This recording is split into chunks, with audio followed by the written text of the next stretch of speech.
औज़ुबिल्लाहि बिस्मिल्लाहिर्रहमानिर्रहीम। Statistics BA part 1 2019 का annual paper है, जो कि लास्ट पेपर है, जो के सॉल्व है मेरे पास, मैं आपके साथ शेयर करता जाऊँ। सेक्शन नंबर 1 में पूछता है statistics explain the characteristic also define descriptive और इन्फिनिट स्टैटिस्टिक्स। ठीक है,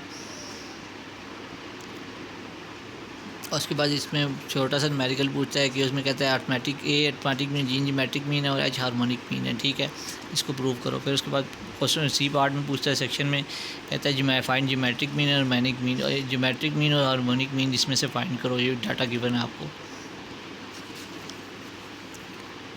फिर उसके बाद क्वेश्चन में 2 में पूछता है, ये एक प्रूफ दे रहा है, कहता है लेफ्ट हैंड साइड लो sum of expected x minus A का होल स्क्वायर ले लो, इसको सॉल्व करो, इसको राइट हैंड साइड की को लेके वो प्रूफ कह रहा है इसका।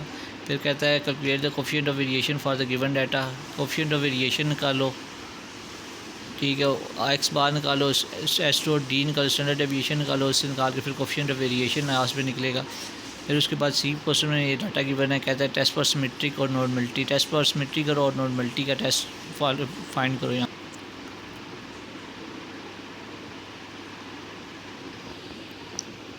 फिर उसके बाद पूछता है शो दैट द मार्शल एडवेट index number satisfy the time reversal test but not factor reversal test. Question number 3 index number से आ रहा है, बहुत इंपॉर्टेंट क्वेश्चन है ये वाला। हर सूरत में आप इस क्वेश्चन को करें क्योंकि ये क्वेश्चन ईजी है। साथ इसी के बी पार्ट में दे रहा है, तो छोटा सा डाटा दे रहा है, कहता है Fisher contact index number find करो 2006 के लिए, और सिंबल का वैल्यू इंडेक्स नंबर फाइंड करो 2006 के लिए। उसके बाद पूछता है what is rank correlation, defines permanent coefficient of rank correlation, rank correlation क्या और permanent coefficient of rank correlation क्या है, ये इसका प्रूफ है जो कि आपको करना पड़ेगा। फिर उसके बाद क्वेश्चन नंबर पूछता है calculate the coefficient of correlation for sample of 24 observation given data है, also determine estimated regression equation Y head निकालो और calculate standard deviation of regression SY(x) निकालो। ठीक है, 3 चीज़ें पूछ रहा है जो कि चैप्टर नंबर 10 से आ रही हैं, रिग्रेशन एंड कोरिलेशन से, सिंपल चैप्टर से। और लास्ट क्वेश्चन नंबर 5 पूछता है describe different component of time series, discuss the measurement technique of secular trend. Time series के बताओ और measurement technique of secular trend बताओ। ठीक है, ये आपको क्वेश्चन नंबर जो है क्या कहती हैं 4 का ए पार्ट और 2018 का पेपर है, जो ऑलरेडी मैं डाल चुका हूँ, आपको वहाँ से इंटरनेट से मिल जाएगा मेरे चैनल से। Computer indices of seasonal variation by ratio to 10 method by fitting a least square straight line trend for the data. ये डाटा की मैंने इस पर क्या लगाओ, रेशियो टू 10 मेथड लगाओ और लीस्ट स्क्वायर स्ट्रेट लाइन। ठीक है, by fitting a least square straight line लगानी है।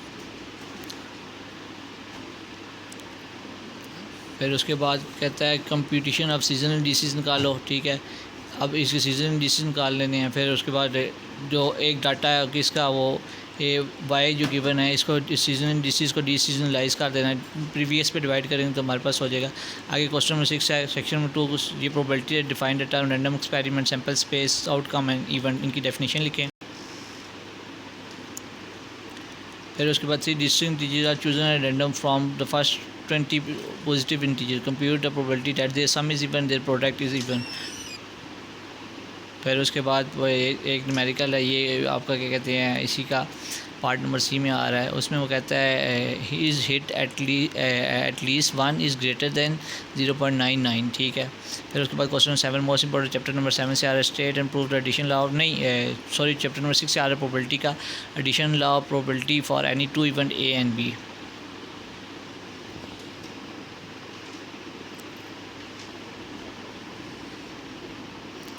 फिर ये भी क्या कहते हैं, इसकी एक्सरसाइज से आ रहा है, प्रोबेबिलिटी का क्वेश्चन आ रहा है। और ये आ गया अब क्वेश्चन नंबर 8 जो कि मोस्ट इंपॉर्टेंट क्वेश्चन है। ये आपको आता है चैप्टर नंबर 7 से, रैंडम वेरिएबल के टॉपिक से आता है। रैंडम वेरिएबल वाला करें आप इजीली, आप एक क्वेश्चन यहाँ से कर लेंगे, 3 वहाँ से करते हैं, 4 और एक प्रोबेबिलिटी के एग्जांपल्स और प्रूफ वगैरह कर लें तो एक वहाँ से आराम से हो जाएगा आपसे। 5 क्वेश्चन इजीली अटैम्प्ट कर लें। Question number 8 most important question है और पार्ट सी में पूछता है 2 इंडिपेंडेंट रैंडम वेरिएबल गिवन है, expected of x is equal to expected of x minus expected of y, इसको वेरीफाई करो। फिर उसके बाद कहता है show that movement generating function of the sum of the 2 independent random variable is the product of their movement generating function. ठीक है, ये चैप्टर नंबर 8 से आ रहा है, जिसमें 3-4 डिस्ट्रीब्यूशन है, बाइजोन, बाइनोमियल, हाइपर जियोमेट्रिक। और उसके बाद पार्ट नंबर सी है, उसमें home owner plant 6 bulbs selected at random from about contain 4 tulip bulbs and 4 daffodil bulbs and 4 tulip bulbs. What is the probability that has planted 2 daffodil and 4 tulip bulbs? ठीक है, बताओ कि क्या probability होगी, 2 plant daffodil होंगे और 4 tulip होंगे। According to their condition solve करेंगे हम इसको। क्वेश्चन नंबर 10 लास्ट क्वेश्चन है, find the value of K निकालनी है। F of X is equal to K of X, दो फंक्शन गिवन है। Find the probability that both of two samples values will be exceed 1, compute the distribution function F X. ठीक है,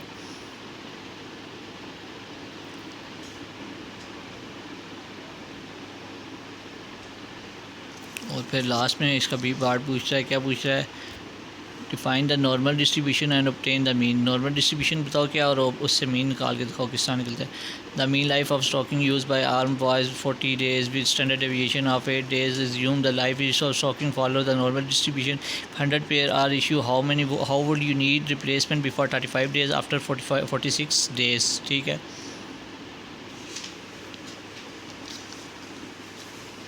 जो कि ये last question था, जो कि टिप्स का BSc स्टैटिस्टिक पार्ट 1 का 2019 का पेपर का लास्ट क्वेश्चन था। और इंशाल्लाह आगे आपको इंशाल्लाह ताला फ़िज़िक्स के जो इम्पोर्टेंट टॉपिक्स हैं वो करवाए जाएंगे।